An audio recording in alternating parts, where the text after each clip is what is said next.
Oh my God! You know what? You know what? No, you don't get that button anymore. I want you to delete that.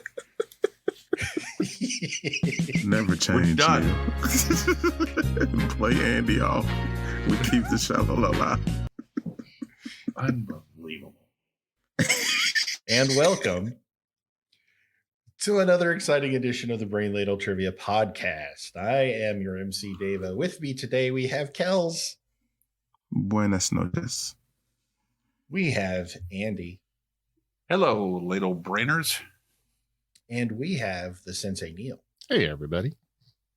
So we got a guest. Do we? What? Do we? Do we have a no. guest? No. Do we have a gimmick? Do you want one?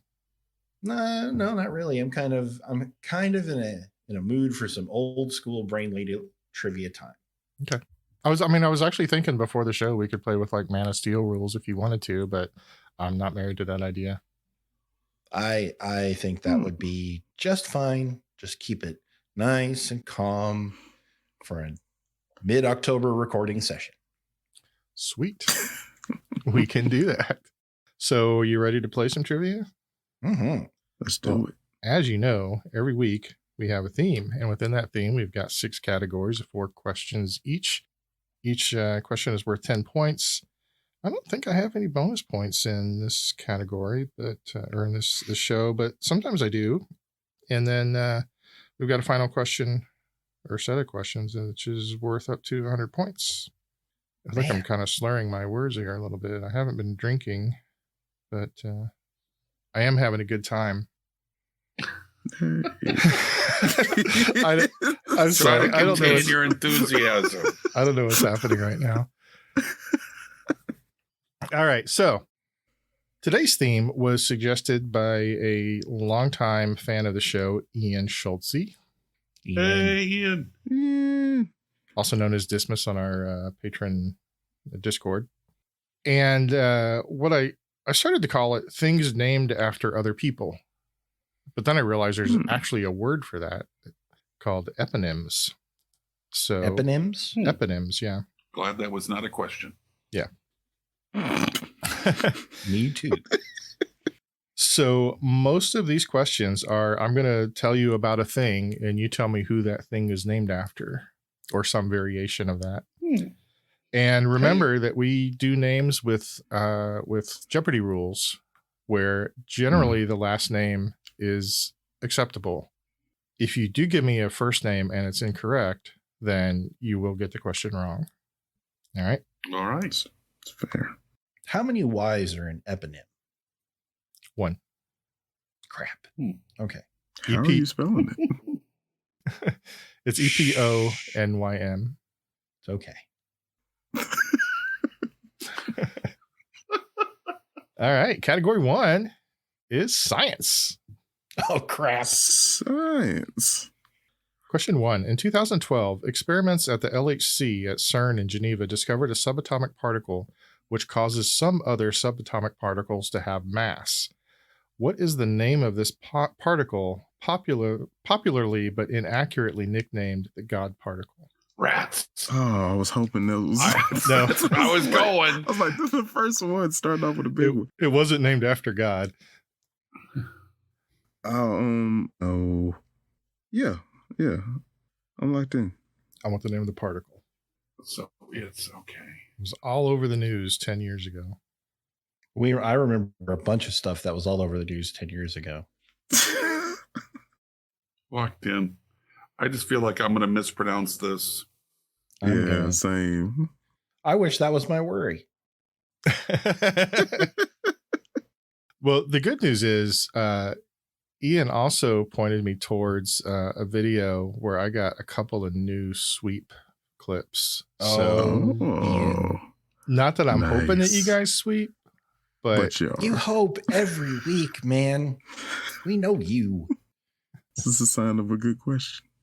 It's not that, is it? It's the God particle, so it's got to be. It's the God particle. All right, I'm locked in. Odin. Odinson particle. All right, now we'll start with Kels. The Higgs boson. Davo. I said Higgs boson. Andy? Higgs boson? It is the Higgs boson. Holy crap. Good job, Davo. Woot. I knew you guys get it. Question 2. One of the pioneers for the search for extraterrestrial intelligence, what astronomer developed an equation to estimate the number of active extraterrestrial civilizations in the Milky Way? Gosh, I can't believe I don't know this. It is a shock. A shock, I say. Set an equation to determine extraterrestrial life in the galaxy? I'll even describe the equation. He took the estimated number of stars in the Milky Way, the estimated number of planets per star, the estimated number of planets that could have life on that star, and so on and so forth. He multiplied those all together to figure out the number of possible extraterrestrial intelligences in the Milky Way. So it was definitely more of a thought experiment because every one of those numbers is, an estimate. We don't have any way of knowing those. So we're looking for the name of the equation? It's called the blank equation, named after the guy. Locked in. All right. Locked in with a joke. Did you lock in, Andy? Yeah. Okay. Start with Davo. The tinfoil equation. Wow. Andy? The Ripley equation? Nice. I don't believe it. Kels? The Kepler. A doctor has recommended that you have a sweep.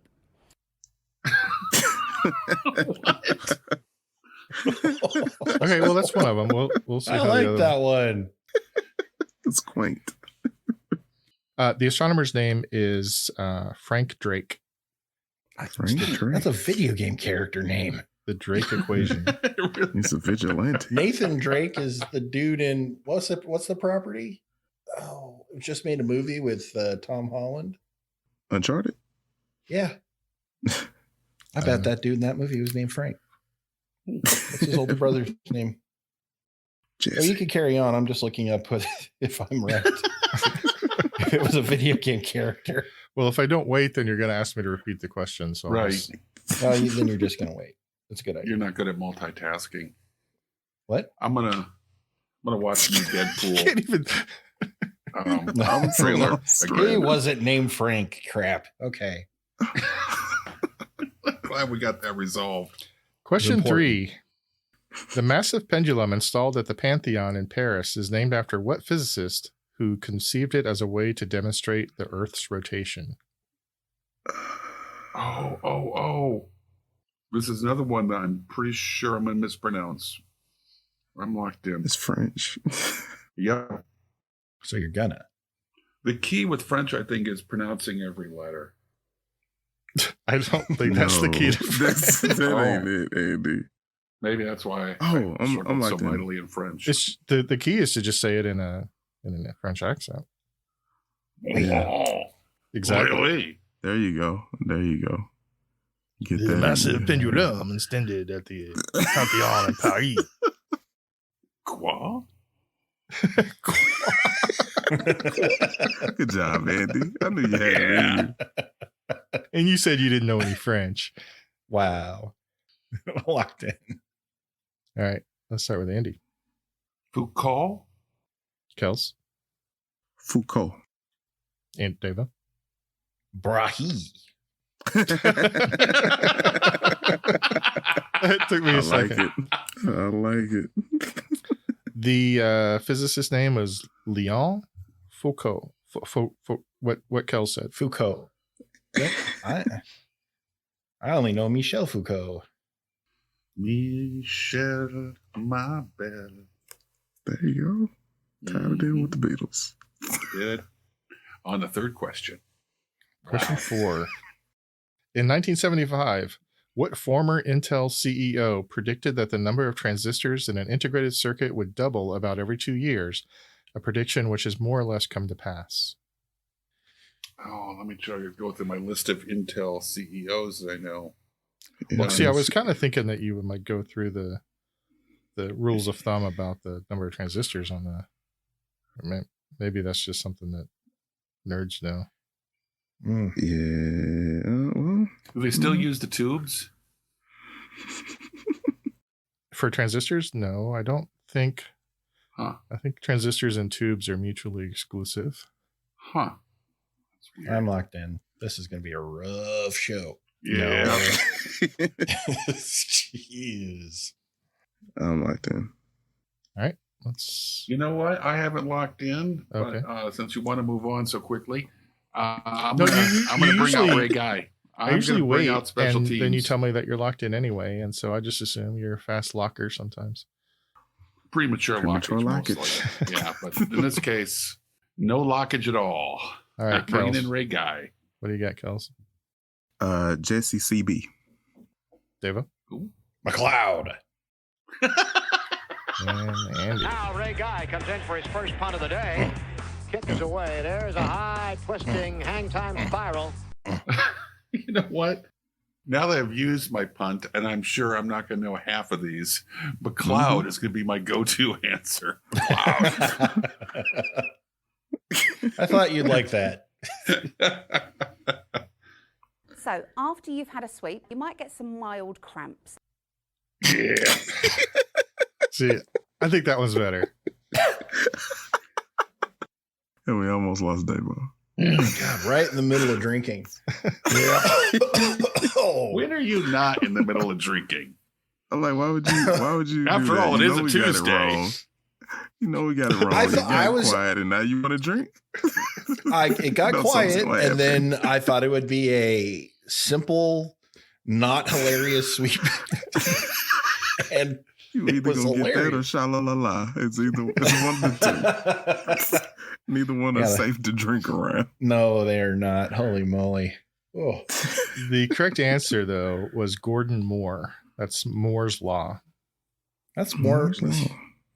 Did he So invent Moore's Dinty law is there's Moore? going to be Can- more no? of something. Sure, Davo, that's what it means. Mhm. I know that's not what it means. I'm making a joke, man. It sounded so offended. Must you immediately go to I'm an idiot?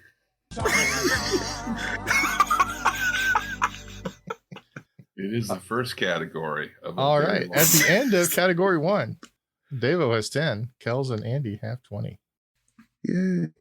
So let's move on to category 2, which is sports. All right. Oh, okay. Question 1. In 1968, what Oregon State athlete revolutionized the high jump at the Mexico City Olympics by jumping over the bar head first and back down? Locked in. Locked in. I had to learn this. Damn it. You have to learn this? I think he was in learned track. he learned the technique Yeah, I learned this. as a high jumper, I would guess. I didn't learn the fact.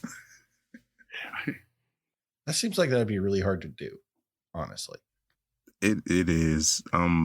Seems unnatural for your body to want to jump over something tall that way. I'm locked in. It really is. All right, let's start with Davo. Fosbury. Andy?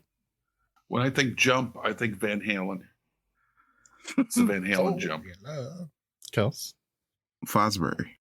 It was the Dick Fosbury who revolutionized the high jump by inventing the Fosbury flop. Yep. Just don't miss the mat. Pretty sure that's the most interesting thing that happened in the 68 Olympics. Man, it's all right to think about. Right, Kels? I got a poster of that in my room. This is the Fosbury flop. Just good old Fosbury. Nothing else of note at all. That's the only posters they sold from that. Yeah, I threw that in as a joke for you guys. I appreciate it. All right, question 2. When a Major League Baseball player is batting below 200, he's said to be below what line? And for a bonus, what former SportsCenter anchor is credited with popularizing the term? Oh, did we talk about that? The SportsCenter anchor? Not the anchor, the question. The main question. Yeah, the question. I know yeah. the. Um, Who would be doing? locked in. Man, I'm racking because I used to watch SportsCenter religiously. I have it between.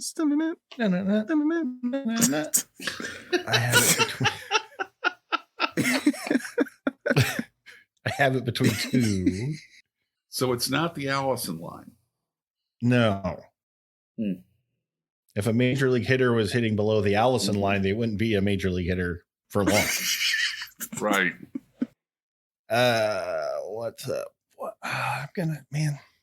Just trying to come up with an anchor. Yeah, I've got like 3 that I think would be 4 now. Crap. All right, let's pick one. Dave was gonna come up with every anchor. Is this one of those sports questions that like everybody knows or nobody knows? If you know baseball at all, you know it. The bonus is much more difficult. Yeah. Well, I am locked in. We're ready? Yeah. Okay. Let's start with Unless, Andy, are you locked in? I'm locked in, baby. All right. We're starting with Andy. It's the Mendoza line, and it was coined by Harry Carey. Oh. I had nothing for the bonus. Kels. Hey, no, the Mendoza line, and I guessed Kenny Mayne. Oh, that's a good one. And Davo. The Mendoza line, and I went with Stuart. I was going with Stuart Scott, Keith Olbermann, Craig Kilborn, but I ended up with Dan Patrick as my guess. Nice. Craig Kilborn would be a good guess. Nice. Not right, but nice. Yeah. I don't even know why I said nice. It's not. To No, be the correct answer is the Mendoza line. And I believe it was, if not the first, one of the first SportsCenter anchors, Chris Berman. Chris, wow. It was back in like 79 or 80 when that happened. See, that's he's still on SportsCenter. No, he's not on SportsCenter anymore. It's just on. No, he's not on SportsCenter. Crap. Yeah. Okay. He's on ESPN. The Ocho. Question 3. The oldest and most difficult jump in figure skating is named after its creator, a Norwegian athlete who invented it in the 1880s. What is the name of this jump? No, that's all of the names I'm thinking of are in ballet. I have a stupid answer. I did not think this was. I'm locked in. Is everybody locked in? Yes. Let's start with Kels. I didn't know. I always assumed this person was from Detroit. It's Axel Foley. So what was your answer? Axel. Okay. Davo? I said Salchow. Andy? See, I also went with Axel from Guns N' Roses this time because he stole my Detroit joke. And that's why I said I felt like this is a stupid answer because I always associate Axel with the spinning movement in the jump. So I'm guessing Davo's right. You know, as much as I thought about it, Andy, which really wasn't much, I thought the same thing, but it was named after Axel Paulsen. Oh, there. Best. What? Yeah. I had We're Axel right. in parentheses. I almost didn't answer that because I thought for sure I was dead wrong. I put an X next to it as soon as I wrote it down. That is so misleading because it could have been literally named after Axel Foley. Right. That's like naming it Jump the Bob. Good old Bob Paulsen perfected this jump. Let's call it the Paulsen. No, that's stupid. Let's call it the Bob. Well, no, Axel's a much cooler name. In and the salt has come out. Come on. My whole rationale was Axel does not sound Norwegian. So I went with something that sounded a little more Norwegian than Davo, Axel. My wife said that you put yourself down too much and you shouldn't do that. Oh, well, I'll do some more positive affirmations. All right. Our last question in sports. In hockey, a variation of the traditional hat trick is named after a popular player from the what did I say there? That doesn't make sense. Okay. Question 4. Locked in. In hockey, a very come on. Question 4. In hockey, a variation of the traditional hat trick is named after a popular player who's the only person to have played in the NHL in 5 different decades, the 40s through the 80s. His version of the hat trick involved getting a goal, an assist, and a fight in the same game. Who was he? I know maybe 10 hockey players. Yeah, I'm going with the most famous hockey player. All right, I'm locked in. All right. Start with Davo. Gordie Howe. Andy. That's why I went with the Gordie Howe hat trick. Kels. I said or. It is the Gordie Howe hat trick. Apparently, he only did it like 2 or 3 times in his career. And also, apparently, he played maybe an exhibition game with a minor league team in the 90s. So he sort of played professional hockey in 6 different decades. Good Lord. That's crazy. All right. After category 2, Davo has 40, Kels and Andy have 50. Which brings us to literature. Oh boy. Which is possibly going to be worse than you're thinking. Worse? What? Yeah. How's that possible? Question 1. What term is used to describe something that is destructive to the welfare of a free and open society? I should say to describe a work of literature that describes something that is destructive to the welfare of a free and open society. Oh, you know what? I think I was going to use this one as an example to show you how these were going to work. Oh, Thank that would you. be great. Okay. Because I'm totally lost in this question. Okay. So any guesses on that? I was going to guess propaganda. Oh, no. Well, It goes the other way. Think of the theme. Something named after something else. Let me think about this for a minute. Is Orwellian? Orwellian. Yes. Oh, there you go. Good job, Andy. Okay. Good So work. you see how this one works? Yeah. Yes. The others are going to be similar. All right. So real question 1. What term is used to describe situations in a surreal, nightmarish manner which evoke feelings of senselessness, disorientation, and helplessness? The sudden death category? I'm locked in. I'm drawing the biggest blanks. Wow. Yeah, me too. I'm locked in. I got plenty of sweeps left. Oh, could that be?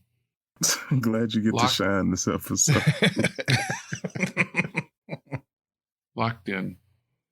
Let's start with Andy. Hardy Boyish? Kels. So I put Lovecraftian, but I have Eeyorian in parentheses. It's a little dark for Eeyore. I mean, Yeah. No, it's Good not. I said Kafka-esque. The correct answer is Oh. Kafka-esque. yes. Kafka. Damn it. Davo's got it. Davo's on a roll. He's got 1 Oh, out of I 1 am- so far. So Yay. losing. 1000% right here, baby. All right. Question 2. What term is used to describe the achievement of goals by cunning, scheming, and unscrupulous methods, especially in politics or one's career? Oh, Locked in. locked in. Locked in? Okay. Let's start with Kels. Nixonian. Davo. Machiavellian? Andy. Oh, God. Machiavellian. Correct answer is Machiavellian. What was his book? The Prince. Prince. Yeah. Question 3. What term is used to describe someone who is irrepressibly optimistic even in the face of the most dire circumstances? Sensei? I'll give you a hint. This one's a little different. It's not an author. It's a character. Locked in. Locked in. It is spelled to Really? hell, but I got it. I don't like my answer, but I think I'll be okay. I'm pretty sure this is right. I just want to get on the board in this category. Man, I'm struggling here. Andy, you want a hint? No, I'm locked in. Got it. All right. Davo. Pippi Longstockings? It's the right track. Yeah. Andy Nancy Drewish? and Kels.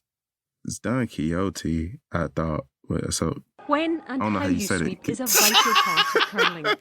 Never mind. Not even gonna let you get it out. I think the Exotic. pronunciation of that is quixotic. Yeah. Oh, yeah. I was never comfortable pronouncing that. No, the correct answer is Pollyannish. Oh, no! Shoot. Fun. I knew it was a. Never mind. All right, and our final question.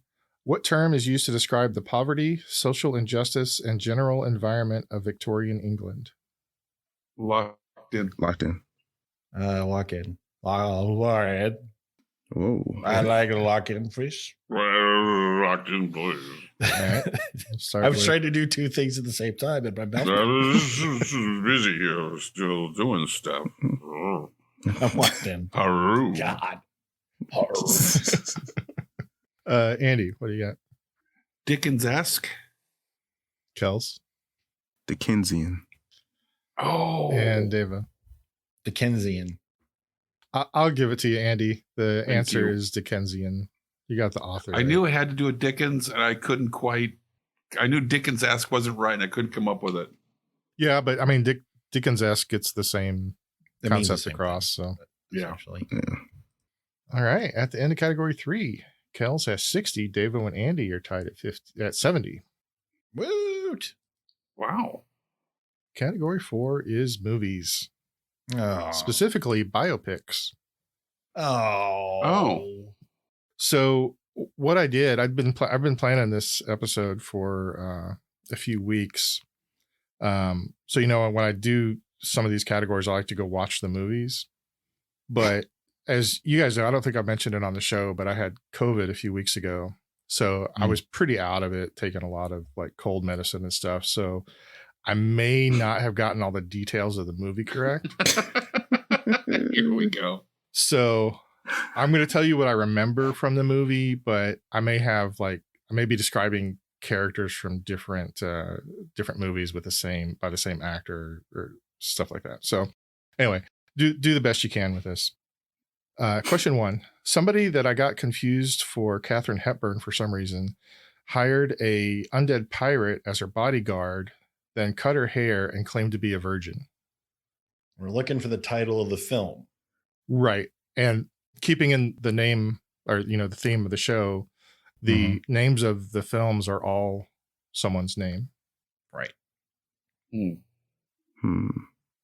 locked in. I'm going to punt. I'm locked in. All right. Let's start with Kels. So you had to be talking about Cate Blanchett and Jeffrey Rush. So I'm thinking the movie is Elizabeth. Okay. Oh. Andy I went the same direction, Elizabeth. and Davo. Now Ray Guy comes in for his first punt of the day. Kick is away. There's a high twisting hang time spiral. Try to do some harmony work. Kels, how did you get to that from my description there? Well, Cate Blanchett won an Oscar for playing Katharine Hepburn in The Aviator and Undead Pirate. Jeffrey Rush played Hector Barbosa in the Pirates of the Caribbean franchise. Barbarossa. He was undead in the first one. Yeah. Was he not in the other ones? I don't know. Well, they brought him back to life. Oh, okay. I guess. I've never watched those. Anyway, the correct answer is Elizabeth from 1998. Honestly, I was grabbing at straws, and the virgin remark is what led me to Elizabeth. I was totally guessing. It was either that or Joan of Arc. Good Those guess. are my two choices. Solid guess, man. All right, question 2. So the head of Mission Control married the mother of a really kinky dude and then just spilled paint all over everything. Locked in. Locked in. I got one piece of this. I'm guessing. I'm locked in.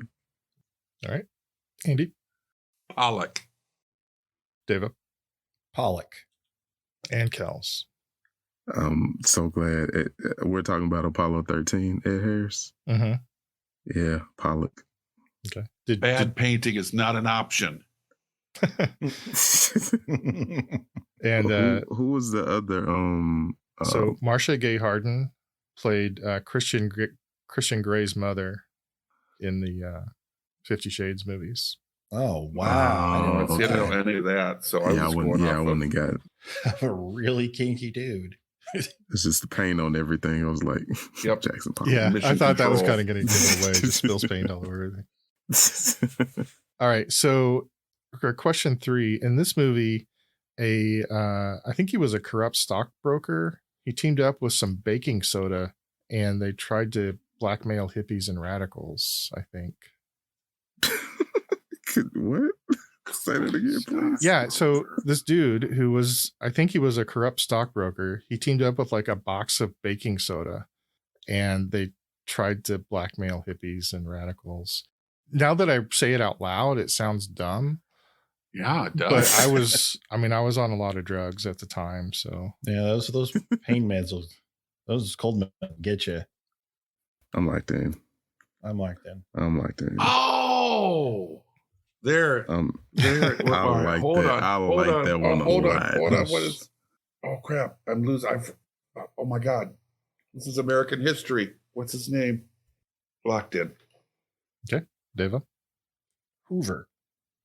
Kels, The movie is J. Edgar. and Andy. It's J. Edgar. Davo.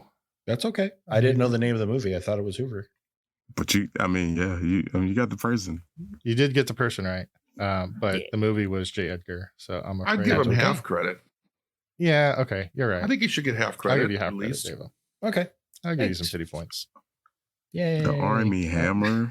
The Clue. Army Hammer thing was great. What I is it? mean, I don't get that bit. I got it from the corrupt stockbroker, and then it suddenly dawned on me. Yeah, so- and so the going corrupt- against hippies.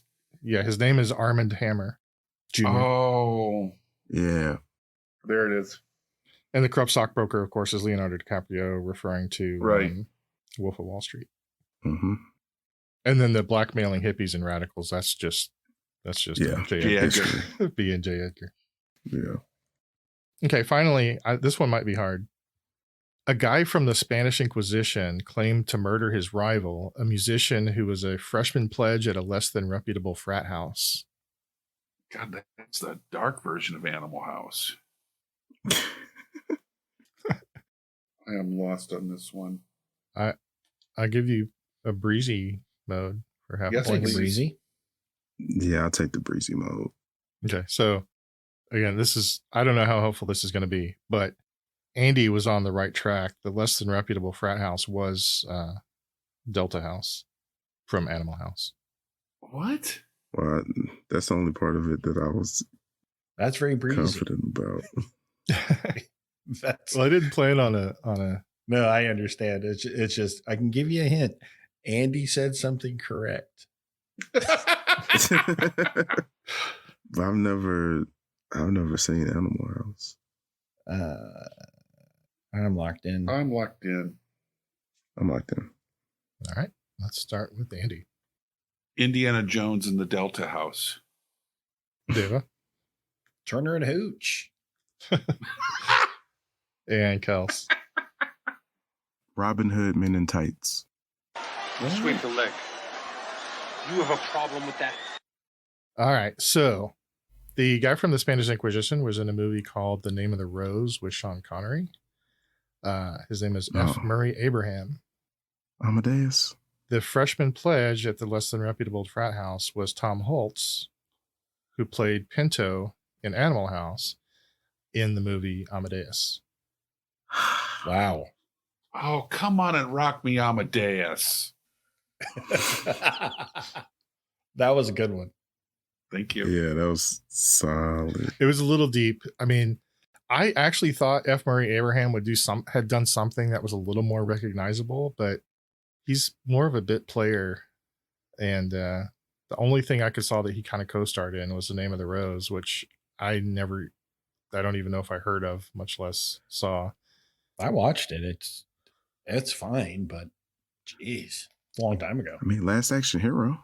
He was in that. Okay. That was my introduction. All right. Well, at the end of category 4, Davo has 85, Kels 90. Andy broke the Allison line, has 100 points.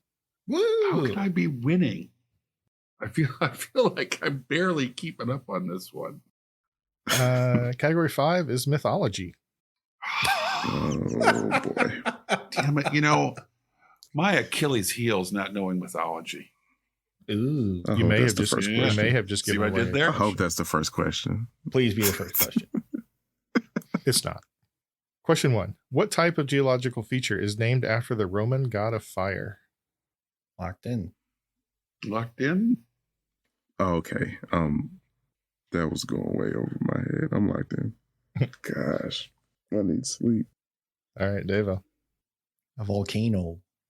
Kels, For Vulcan, a volcano. and Andy. Volcano. It is a volcano. Question 2. What might you call it when you do something that will cause many unforeseen problems? The name is derived from the first human woman in Greek mythology. Locked in. All right, maybe I'm, because I didn't know this was a woman, but that's the only I can come up with. You still there, Davo? Yeah, I'm just thinking. I'm wondering how I'm going to be able to tell my wife I got this question wrong. Oh, she's probably going to criticize me for asking it in a terrible way. All right, I'm locked in. Let's start with Kels. I said opening Pandora's box. Andy. Yeah, I too could only think of opening Pandora's box. Okay. I didn't know Pandora was a girl. And Davo. I eventually got to Pandora's box, opening Pandora's box. Pandora was indeed a girl, and opening her box would give you unforeseen problems. Question 3. What galaxy is named after the woman saved by Perseus from being sacrificed to a sea monster, who then takes her to be his queen? I'm sorry. To be clear, it's Perseus who takes her to be the queen, not the sea monster. I think I could have phrased that. a little Forget bit you, better. lady. That Gorgon is amazing. I'm locked in. Locked in. Yeah, I'm locked in. Andy, Andromeda. Deva, Andromeda. and Kels. Andromeda. It was indeed Andromeda. I think that and Milky Way are the only two galaxies I know, so I was able to eliminate Milky Way. Question 4. What type of task is laborious and futile? I've got 2. I'm locked in.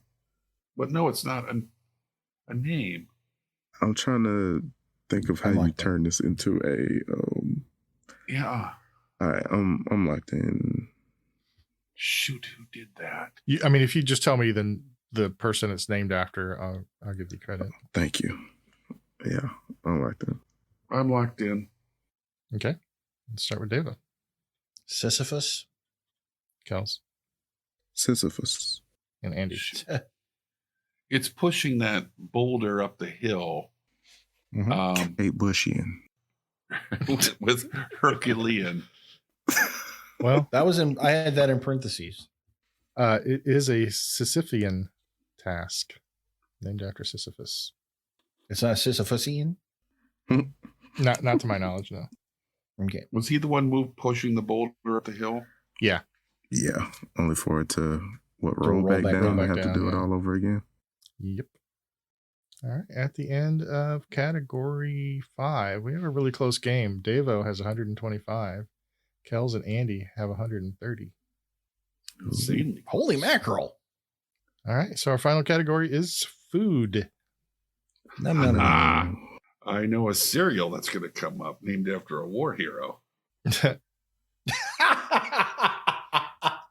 I'm just writing it down now. How could you miss that one? Question 1. Which one of Auguste Escoffier's 5 mother sauces is an eponym? And I have an easy mode if you need it. Easy mode. I'll take easy mode. Easy mode. So everybody wants the easy mode for half points.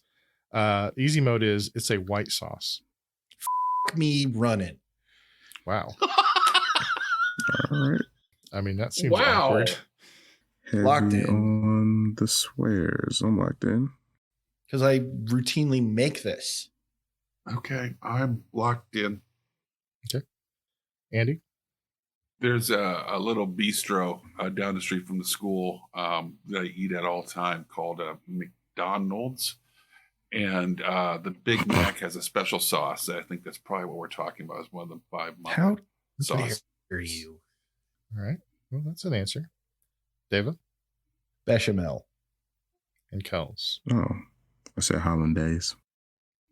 Kels, hollandaise is one of the 5 mother sauces. However, the one named after another person was named after Louis de Bechamel, who was the chief steward to Louis XIV.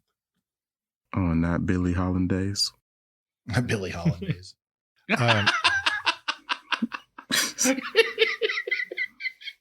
Have you ever had homemade mac and cheese? Yeah. They likely use the bechamel to make the cheese sauce. Huh. Oh, okay. It's basically flour, milk, and butter that you get to a smooth consistency, and then you can throw cheese in there to make it that really super creamy cheese sauce you see in good mac and cheese. Yeah, so the bechamel is the Okay. mother, and then the cheese added would be the one of cheese is the children of the mother, I guess. Yes. So the special sauce of Big Macs would be the father then of all these? No, Yeah. I don't. In the same sense that all Targaryen children are. Yes. I don't know what that means.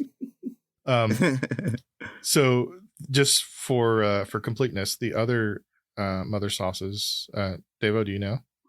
I don't. Well, hollandaise is one. Mhm.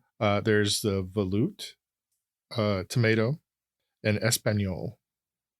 I don't know the difference between. I know one of them's a brown sauce. Obviously, tomato is a tomato-based sauce.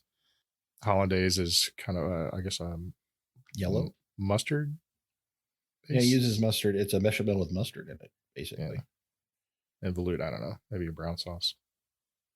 All right, question 2 in food. What type of salad was first tossed in Tijuana? Locked in. We've had this before. We have. Locked in. We have? Mm-hmm. I'm locked in. All right. Davo. Caesar salad. Kels. Caesar salad? Andy. Caesar salad, because I learned. It is the Caesar salad. That is correct. Was that one of those crazy easy mode questions, or what special show, like the Panama Hat? It might have been. Yeah. Those got burned into your brain. Oh, I know it. Question 3. What dish consisting of ground beef and served with a gravy or brown sauce was developed by a physician in 1897 who suggested eating it 3 times a day as a way to limit fruits, vegetables, and starches? Hell yeah. He thought those things were bad for this. Finally, a doctor has embraced my diet. He was helping people get rid of the toxins from fruits and vegetables. Yeah. Wow. Is this a Dr. Alexander Keto? I'm pretty sure it's Dr. Hamburger Helper. MD. Um, I'm locked in. My mouth is literally watering. Goodness. Don't keep it off the keyboard at least. I'm locked in. We can get you an official Brain Ladle bib if you need one. Yeah. It's a little onesie. I'm locking in. If I'm wrong, and I'm never wrong. All right, let's start with Kels. Dr. Sloppy Joe Thompson. Give him the points. I don't care. Give him the points. Dr. Sloppy Joe Thompson. I'm Dr. Thompson. My friends call me Sloppy Joe. What can I do for you? First of all, you get the hell away from me, number 1. I think I actually saw that doctor once. Number 2, wash your damn hands. Andy. Oh, hold on. Oh, David. The wash your damn hands at the end. That's what took that bit to comedy gold. I have been racking my brain, and all I've come up with is possibly Dr. Salisbury. And Davo. This is the best TV dinner flavor, the Salisbury steak. Correct answer is Salisbury steak. Wow. Invented by Dr. Salisbury. All right, I'm finding out his biography. Who died and of the rest of his vitamin research work. deficiencies and scurvy. We have a new devotee. Hold on, I want to check one thing really quick because this is going to be really important. A picture How of him? old was he when he died? Oh, yeah. That's a good point. This is what I need to know.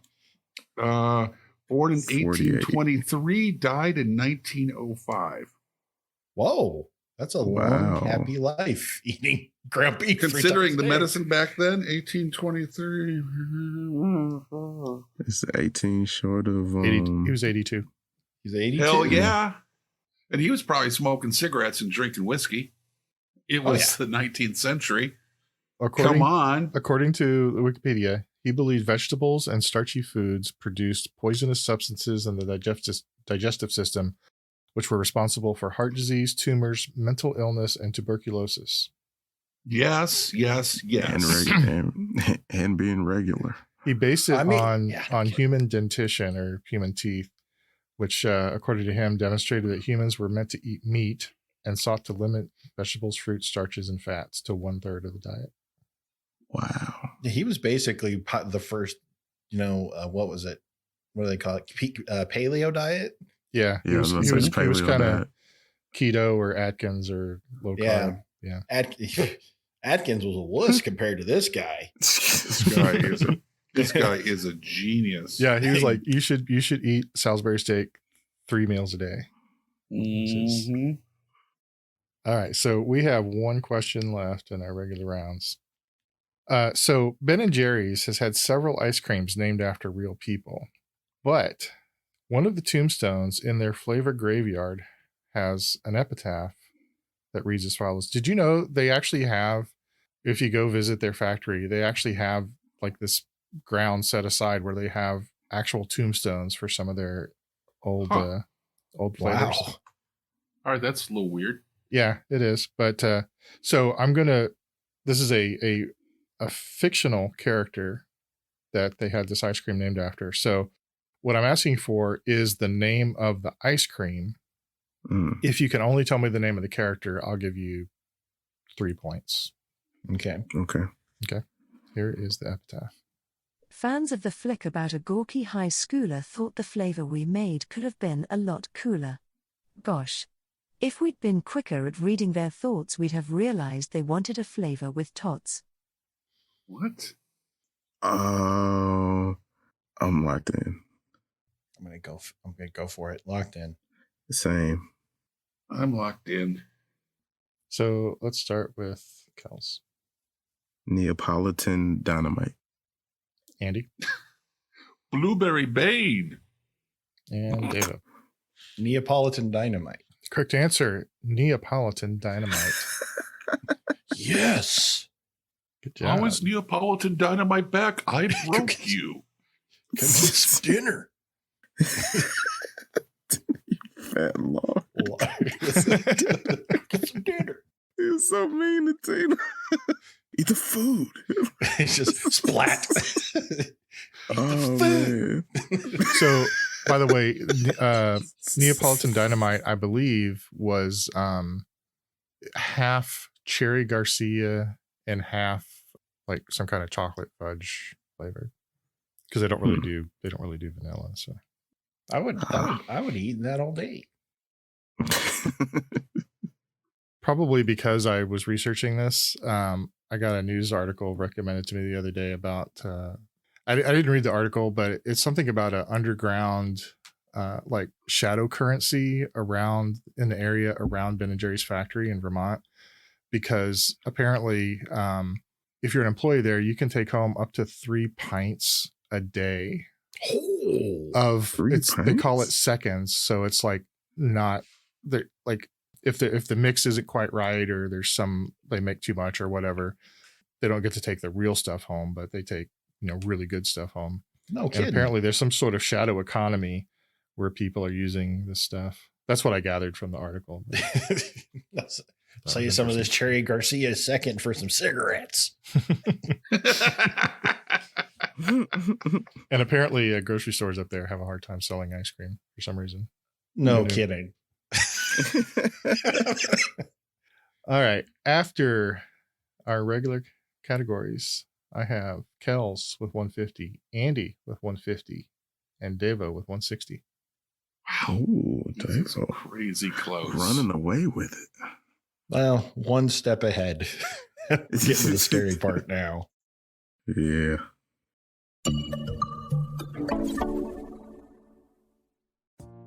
In 1957, Laika became the first animal to orbit Earth. What kind of animal was Laika? What is the only team in the Big Four North American sports leagues which shares its name with one of the Avengers? And here's one more question for you.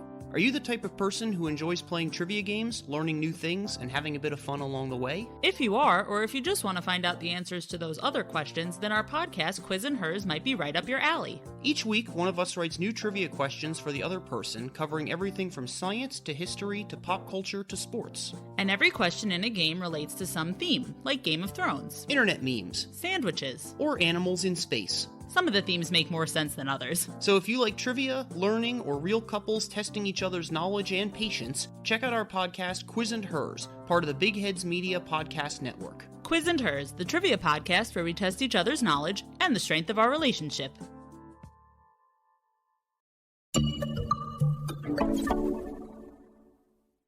So, do you guys know what time it is? Yeah. Yeah.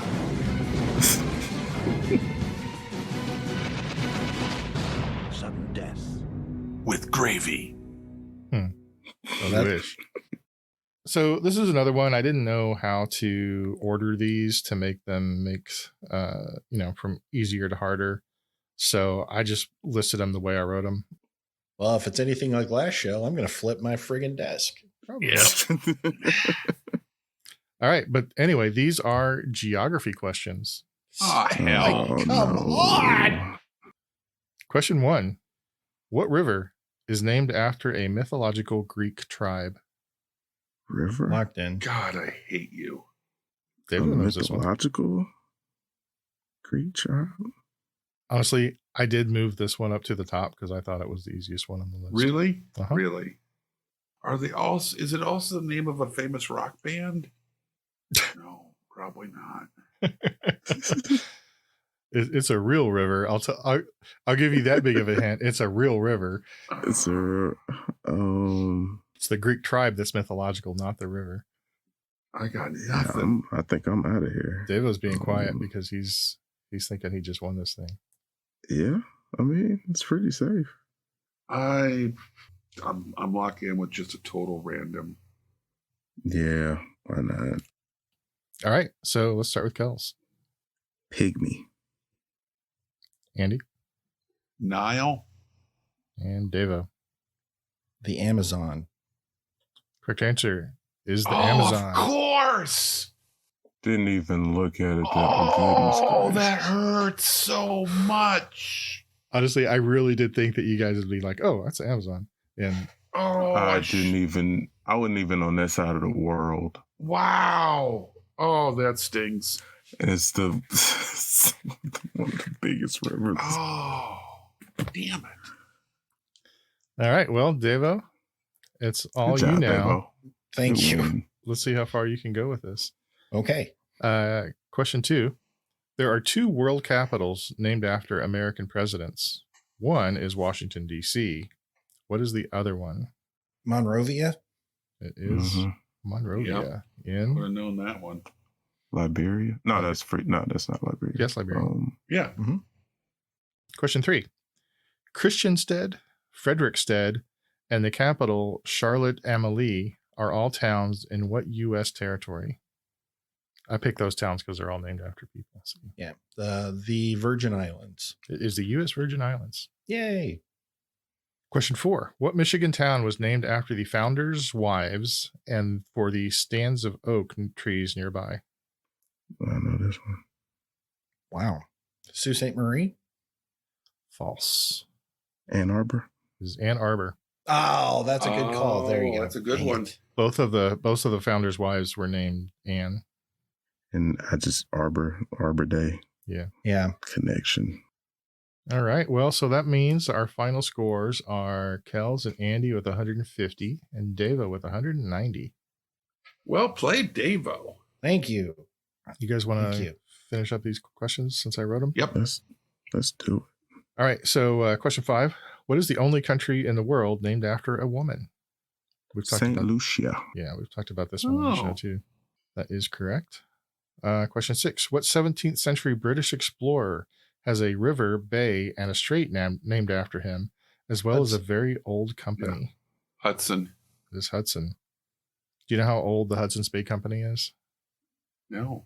352 years. Holy crud. They're basic. I think they're a department store in Canada. Wow. Do you know what happened to Hudson, the explorer? Mm-mm. Well, what turned out to be the end of his voyage, he wanted to continue exploring, and his crew did not. And there was a strong disagreement, and they finally decided that he could continue the exploration. They put him on a lifeboat with his son and a first mate, and then they all went home. And that's the last anybody ever saw of Hudson. Holy crud. Yeah. His crew mutinied and went home. You want to explore? We're done exploring. Question 7.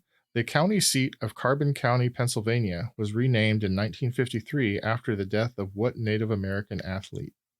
Jim Thorpe. Jim Thorpe. It is Jim Thorpe, Pennsylvania. Hmm. He's actually buried there now. Apparently, there was at the time what was called an Indian school near there, and he attended that school even though he's from Oklahoma. All right. Question 8. What historical region of Africa, which is now comprised of Zimbabwe and Zambia, was named after a South African politician? Mandela? Nope. No, it was renamed to Zimbabwe and Zambia. I'm sorry. Renamed. I have no idea. Yeah, I'm blanking. Andy? No idea. Rhodesia. Oh. Okay. It was Rhodesia up until I think it was either late 60s or mid 70s, somewhere around in there, when Zimbabwe and Zambia split off. So it was named after Cecil Rhodes, who, as a teenager, founded De Beers, the diamond company, with funding from the Rothschilds. As a South African politician, he stole lands from Black Africans while also disenfranchising them as the prime minister. Wow. And his estate funds the Rhodes Scholarship. Well, that makes it all better. Yep. Wow. I didn't. That's like that's a trivia nugget 6-pack. Yeah, he was a giant piece of shit, but I didn't know. Rhodesia History remembers came him from, as a giant piece of shit.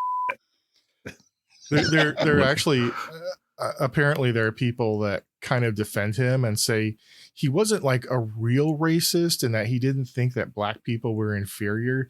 He just thought that Black people's culture was inferior and British culture was superior. Yeah. And so that makes it better, I guess. White man's burden. Yeah. Wow. He was not a good guy. All right. Question 9. One of the most recognizable landmarks in Australia, Uluru, is also named after which former Chief Secretary of South Australia? Ayers. It is Ayers. Ayers, right? Yeah, maybe I should have put that one higher up. Yeah. I like the way you ordered it just fine. Shut up. Yep. I don't get to win often. Let me have it. And finally, the U.S. Board on Geographic Names has repeatedly refused to rename a mountain currently named after a British naval officer who fought in the American Revolution for the British. They argue that the suggested name of Tahoma isn't widely used. What mountain is it? Hood? Nope. I don't know. Rainier? It's Rainier. Yep. Oh. Yeah, Mount Rainier is named after a British naval officer who fought in the American Revolution because it was named by, I guess that was like Canadian or British territory at the time. Mm-hmm. So there you go. Well, excellent quiz, Neil. This was really fun. Thank you. I appreciate it. Thank you very much. Good, solid win. And before we go, so tired of that. Oh, really? Because I got tired of hearing the Queen. So I want sha-la-la-la all day long. All the sha-la-la-la you can handle. Before we leave, we've been remiss in shouting out some patrons. We used to do this very, very early on in the show.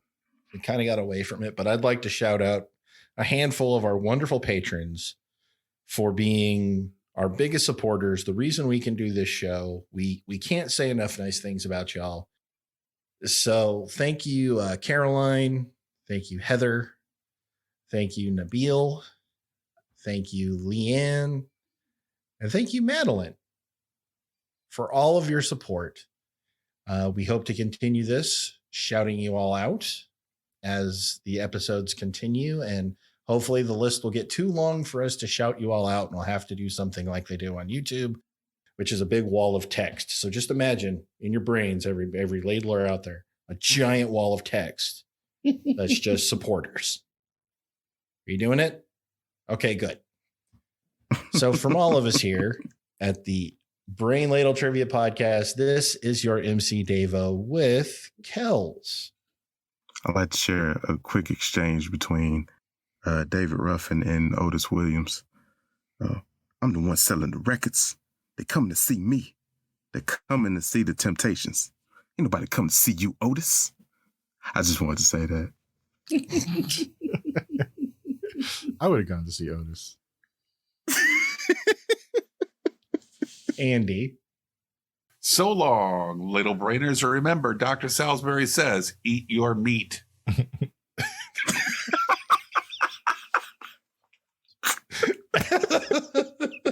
So, direct quote there.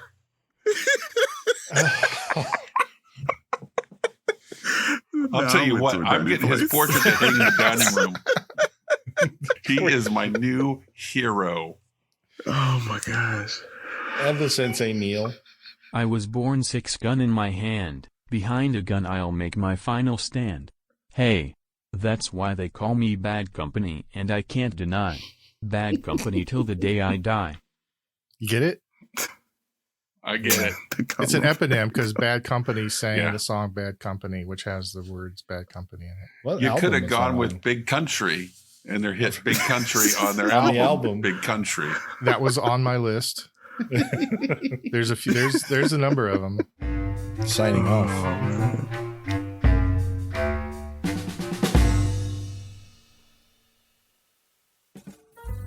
Hello, ladlers. We here at the Brain Ladle Trivia Podcast are thrilled to announce that we have merch, t-shirts, hoodies, mugs, stickers, mouse pads, a bottle of Crystal Pepsi, and a 1986 Buick Regal sitting on what the kids would say, dubs. I mean, the works. Go to brainladleshop.com and give our beautiful new shop a once over. Show your love of trivia and help support the show by locking in on your favorite swag. And remember our sales motto, if you want it, we got it. If we ain't got it, we're going to get it. So you better get it while the getting's good. Hey, Davo, while you're thinking, did you hear that the Raiders suspended Davante Adams for pushing that photographer? Or They kinda had to. Push the photographer? Well, to be fair, though, the Raiders didn't suspend him for that. Apparently, he apologized to the photographer, and that's why the Raiders suspended him.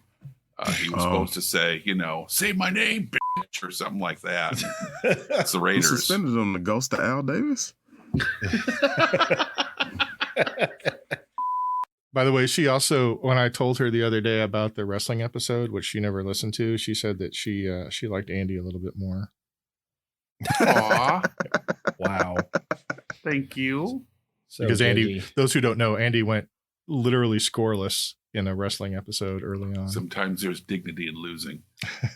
You threw the game in the end, buddy. I did not throw the game. I swear. You did throw the game. I Because misunderstood the last you couldn't question. think of Hulk Hogan.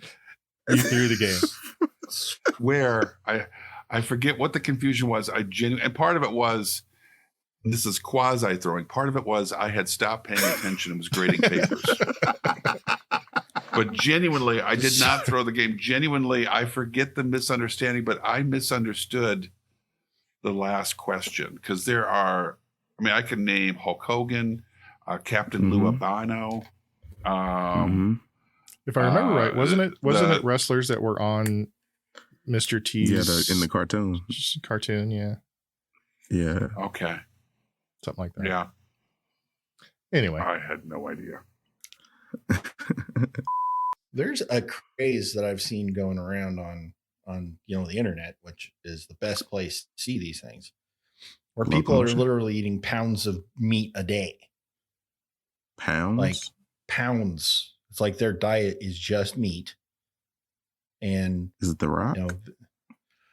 I don't know what they're doing it for. I think it's the toxin thing and all that, but it's literally like I'll eat 6 pounds of beef a day and go work out like a maniac. No, we had an incident at our house last week. We had some family coming in, and Wendy was making Italian beef in the crock pot, to have for lunches. And I didn't know what she was doing specifically. I came into the kitchen and she was pulling stuff out of the crock pot and putting it on a plate. And I was grabbing and eating it, and it was the best Italian beef ever. And she informed me she was pulling the fat out. And I just kept going. She didn't know what was going on. And I just kept her quietly eating it as she's putting it on that plate. It was amazing. She was horrified. Why would you throw that out? That's what's That's the right part. It's the best part. It's flavor. Right? She was absolutely mortified when she turned and like, where did all of it go? And I'm like, I don't know. I'm afraid to know the answer to this, but did you take the chunks of fat and rub it over a stick of butter before you ate it? Oh, I hadn't thought of that. Or is that just what you do with corn? Yeah, this is the corn butter. This is the beef butter. This is the regular butter. I hope she looked at you and she just said, "You're nothing to me now." There's a certain sadness in her eyes that's been there for a while. Yeah. I want to know you and what you do. When you come to visit, I want to know a day in advance, so I'm not here.